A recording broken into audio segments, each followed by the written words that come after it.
many other women cry on their birthdays every year like clockwork? Absolutely. I think it's because I know that I am now officially too old to date Leonardo DiCaprio. Can't date Leonardo DiCaprio, and it's definitely the age thing and not the restraining order that he has against me. No, it's not that. I do love my birthday. It's one of the high holy days of woo girls, along with New Year's Eve, spooky season, and hot girl summer. Those are some of the high holy days. Anybody else here a woo girl? Okay, that was a very sad woo. I feel like if you were really a woo girl, you would feel it in your soul. And you would shout it and proclaim it to the world, sort of like a missionary, okay? That's, I think, I know that I'm a woo girl based on, like, the kind of my drink of choice, you know? That sort of says a lot about who you are as a person. Like, if your drink of choice is gin and tonic, then you have a complicated relationship with your father. If your drink of choice is, I don't know, Miller Lite, then someone needs to tell you, you were never going to go pro in baseball, Brandon.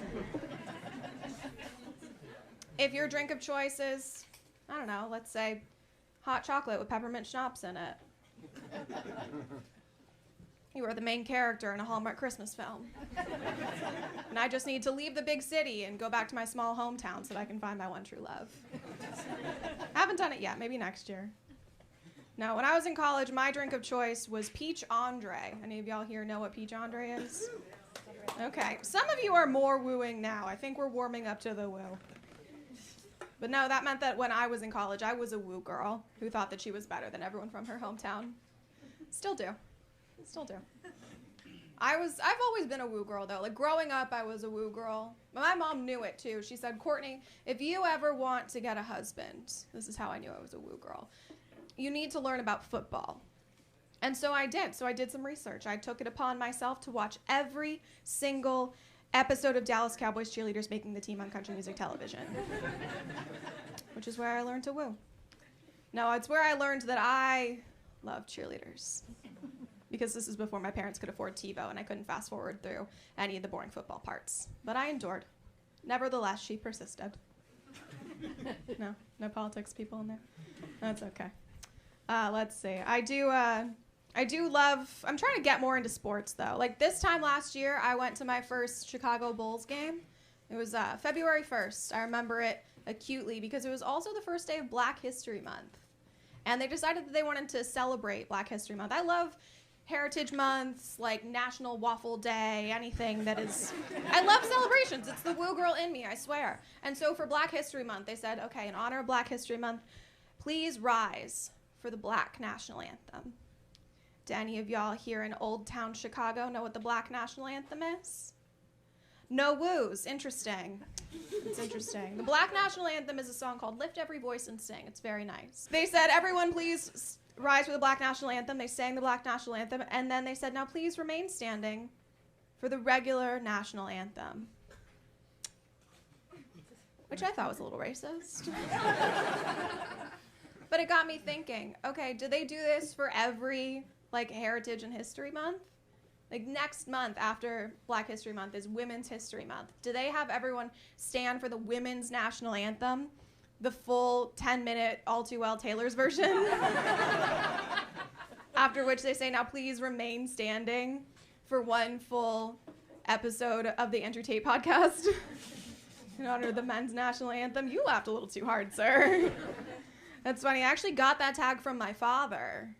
I don't know what's worse, the fact that I'm getting tags for jokes from my dad, or that my dad listens to the Andrew Tate podcast.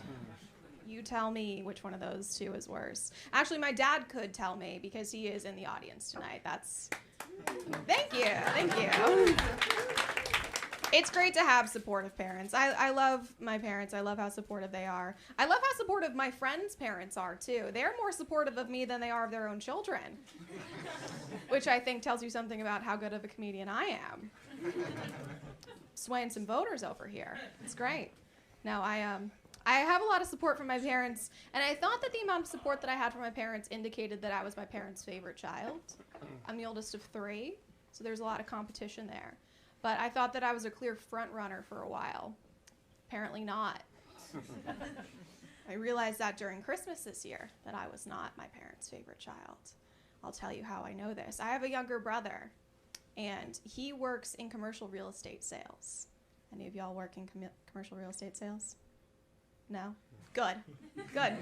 It's not a great field because he works entirely on commission. So he makes no money if he doesn't sell anything, which means that he makes no money. I, on the other hand, sure, I have a degree in English and theater from a school that cost $82,000 a year. But I still make a salary. One salary, that's enough. And I live nearby my parents, so I get to see them all the time, which is a parent's dream. Plus, I've never been arrested. Or then arrested a second time for the same crime a year later. But this year for Christmas, and it's not that the gifts indicate how much someone loves you, but in the case of my father, it definitely is.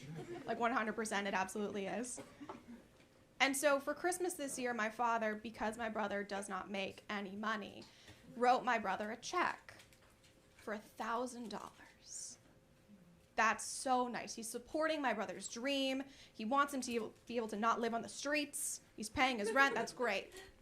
For Christmas this year, my dad got me a pen. A really nice pen. A $400 pen.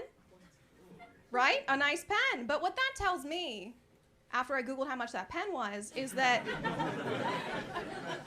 sure, he supports me. You know, use that pen, write your little jokes, right? But what it really means is that when my father, God rest his soul, is old and past, he expects that I will write $1,000 checks to support my brother. That's what he thinks is going to happen here. I'll leave you with I will leave you with this. Another thing that I love about my dad is that he allows me to say that I am Mexican and not be lying about that. I know, I bet you were confused. I bet you were curious, but no, not a lie. I am 1/4 Mexican, which counts. Okay? I actually filled out some paperwork for a scholarship recently, and it asked me about my diversity. And I was like, I'm a woman, I'm bisexual, and I'm Mexican. So I think right there, that is most of Chicago. But it's also me. I am Mexican. The reason why I look like this is because my mother is so white. How white is she? Thank you. My mother is so white that when she gave birth to her 3 children, she gave us all the same initials so she could, quote, get a good deal on monogramming.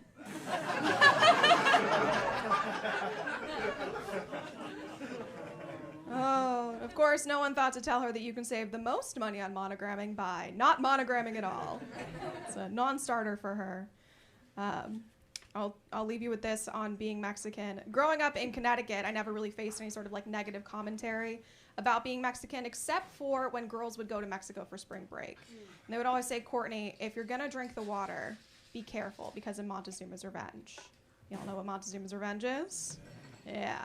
It's when they tell you not to drink the water because bacteria could give you digestive problems. But it was always from girls posting pictures of themselves on Instagram double fisting frozen margaritas. Which of course begs the question, is it the water that's the problem, or is it the fact that this is the first time you're eating seasoned food in your life, Karen? Because that ice is also made of water. Because if we're being honest, there's really only one ice us Mexicans need to be concerned about. My name's Courtney Zelazny, thank you so much.